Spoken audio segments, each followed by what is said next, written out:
Decent Reviews by Cam.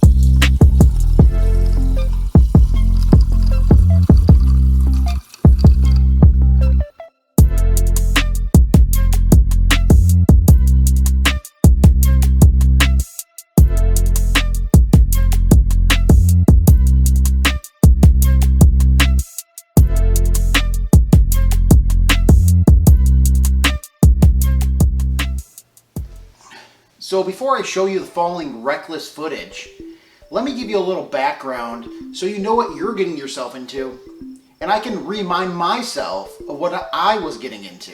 So yeah, we had some concrete work done in the backyard. I know what you guys were thinking. That's a great idea. Extend the patio, make a nice cozy environment for friendly hangouts with friends. Apparently also what we got done was a yard demolition. Our yard was absolutely destroyed in the process by the heavy machinery. The drainage path that runs through the middle of our yard was completely undefined, and water started to seep towards the house. And from my experience as a foundation expert, I would say that's not a great idea. Anyway, I thought I would take it into my own hands, being me, and say let's order an excessive amounts of dirt. And we'll take that excessive amount of dirt and we'll make countless number of trips from the front of the yard to the back of the yard. It shouldn't be a problem, but in actuality, it was a problem. And you're gonna see that in the following footage that I have, the little footage that I have. I don't have a lot, but what you see was reckless enough to get at least part one of the series out to the public. I hope you guys enjoy. So the journey started with buying a tarp. The goal is to have the dirt end up on the tarp and not on the driveway. Now, I don't know if many of you out there watching are big tarp buying guys, but my advice would be to always overshoot your tarp size. When I was at the store, I in fact did the opposite. I applied the first grade principle, less is more, or a dot will do ya, as in when we used to use glue on the back of our craft projects. I gotta say that principle is completely wrong in this situation, and if I had to do it again, I would apply more modern day principles. Now here's the first shot I achieved, an aerial view from the top floor, where I peeked down the blinds and tried to get the best shot I could without the driver noticing that I was taking a picture, because it felt like he was judging me for it. Now here's a little bit of a closer look, and again, overshoot the tarp size, folks. The pile you see in the background is after several days of transfers with that terrible cart you also see. Take it away, Cam. So as you can see, we have quite the project on our hands here, transferring 6 cubic yards of dirt from the front of the house to the back of the house. Definitely in over our heads. Also in the background, you see the kid's toy we blew away in our leaf blowing video. You should check that out.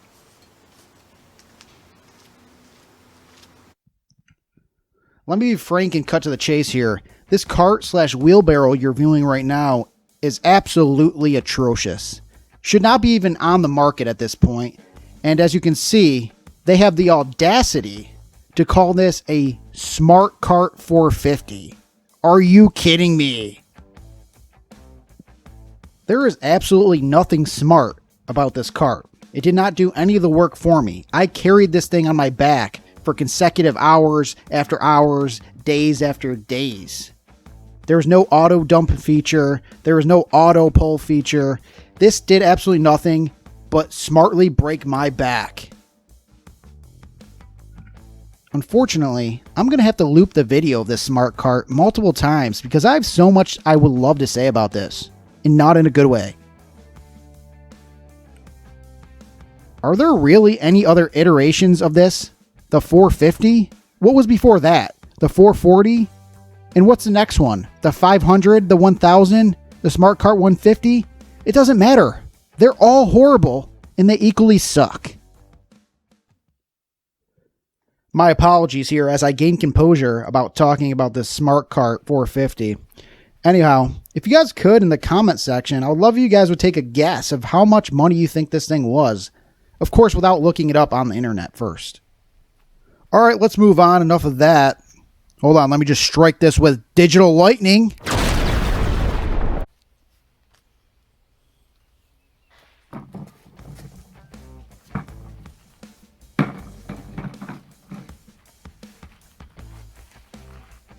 At the very least, you can sit in the sun, you can pick and pull weeds, and really work on your hand strength. Because the Smart Cart 450 at least has a container to hold things. Remember, no more than 5 to 7 weeds if you want this cart to actually wheel. If you have any height at all, you're going to struggle with this cart, as it is so low to the ground. It's almost as equivalent as you being in the bathroom using a squatty potty.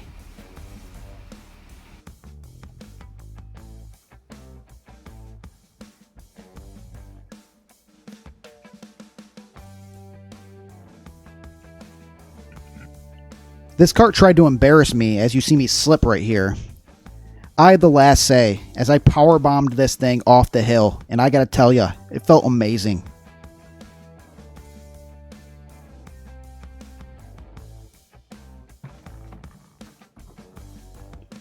Came to the conclusion if I'm going to make any real headway, I need a real wheelbarrow, not an imposter like the Smart Cart 450. All I can say is, this wheelbarrow, it's in its name. It's a trooper. It fights with you until the end. It's amazing how professional I now look with this new wheelbarrow. The brisk pace I walked with, the sheer athleticism I showed, it's incredible.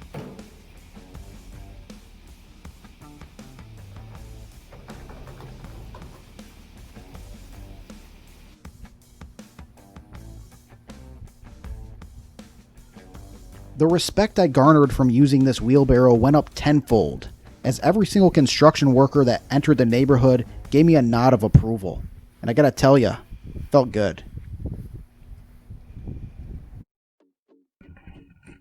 Eventually, during the week span, I fully lost my composure, trying tactics that just don't even make sense. But when you're tired, things don't make sense. I thought if I respected the dirt would respect me and make the job easier. I tried listening to the dirt. I even attempted hugging the dirt, which was a messy situation. And when that all failed, I jumped on the dirt aggressively and posed like Randy Orton. The last tactic I tried was pulling out the $39.85 leaf blower by Black & Decker. It's safe to say, I did not get all of it.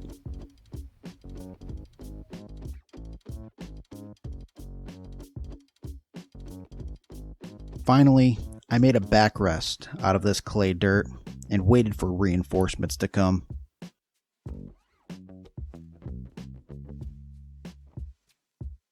Friend 1 was straight facts. Friend 2 just straight raking. There was much blood, sweat, and tears involved in this project. You see the mud pit on the side of the house. You see the dry, arid land that wreaked havoc on the hill. You see mounds of dirt being placed. You see my shoe taking a bullet for the team, putting my foot in straight mud, even when I knew it was the case. You see footage of the backyard, as if nothing has changed, and you're wondering what I spent all this time on when it looks exactly the same. But I'll divert from that. Things did change, in a way. I'm not sure what will happen in the future. This project may need to call in the professionals, but at the very least, I attempted to save money, and I'm sure guys like Dave Ramsey would appreciate that. In the final 2 pictures of this footage, you see that the land has been tamped, and over the course of some rain has actually held up decently well, with the exception of the side of the house. For part 2, we may show some footage of getting the grass down and rocks placed.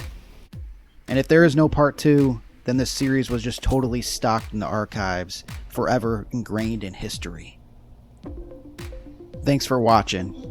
Like, comment, subscribe, and I hope to see you in the next one. Thanks.